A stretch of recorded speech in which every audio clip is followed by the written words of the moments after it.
I am now immune to pharma telling me that I need their products to be healthy, that there are no other safe and effective alternatives, and that I'll have to keep taking their products for the rest of my life. That story has never been true. It's still not true. By the time I had turned 18, I had been on a pharmacy's worth of prescription drugs. I had been prescribed everything from antidepressants to insomnia drugs to acid blockers to autoimmune drugs to anti-cancer drugs to high-dose corticosteroids.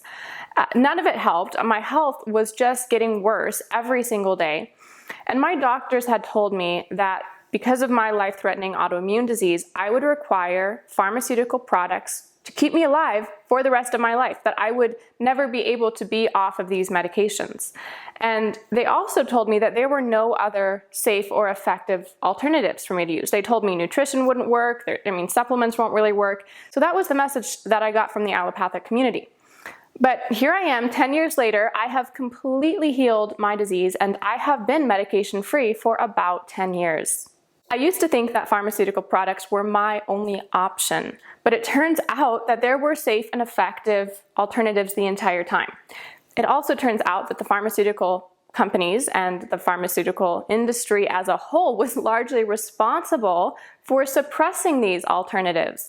In the early 1900s, two very wealthy people with the last names of Rockefeller and Carnegie basically co-opted the entire US medical system because they were invested into the pharmaceutical industry.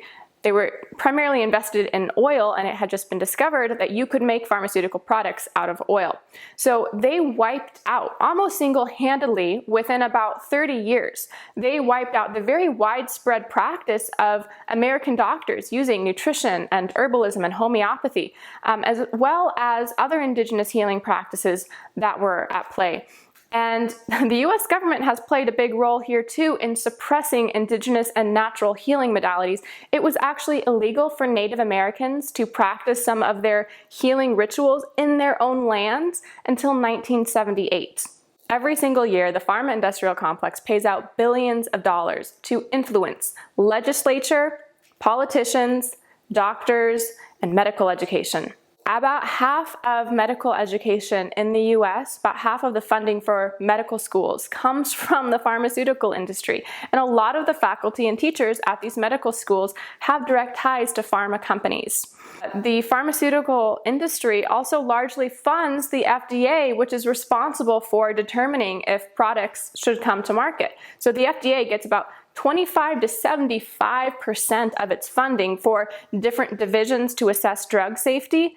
That funding comes directly from the pharmaceutical industry.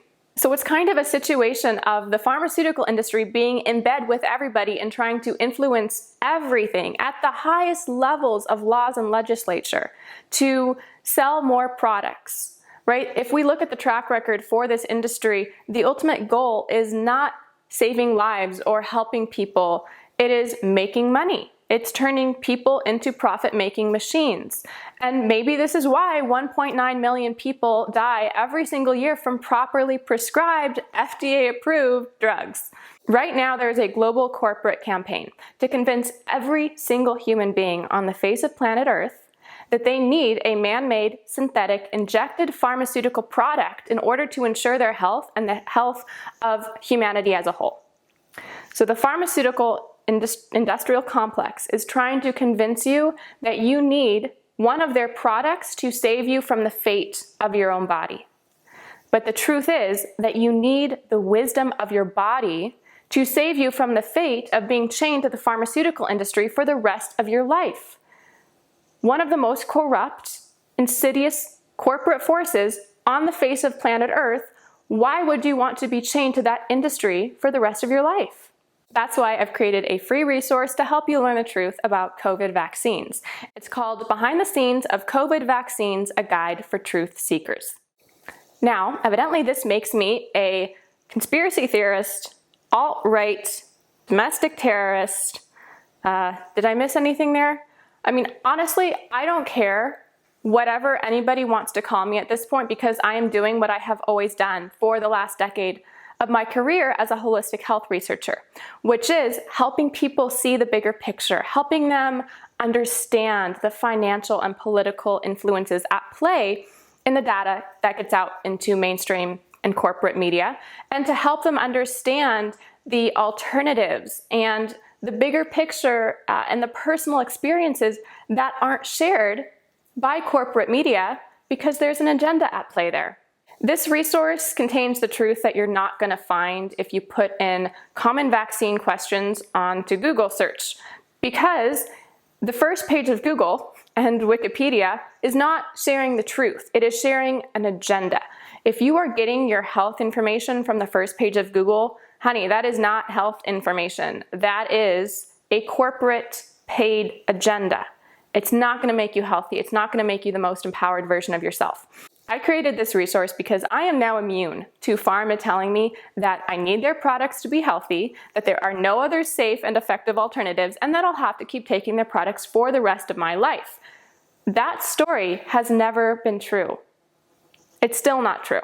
So if you want to download this resource, you can go to empoweredsustenance.com/vaccine. Feel free to share it around, forward it, email it, get the message out there for other truth seekers, and I will see you in the next video.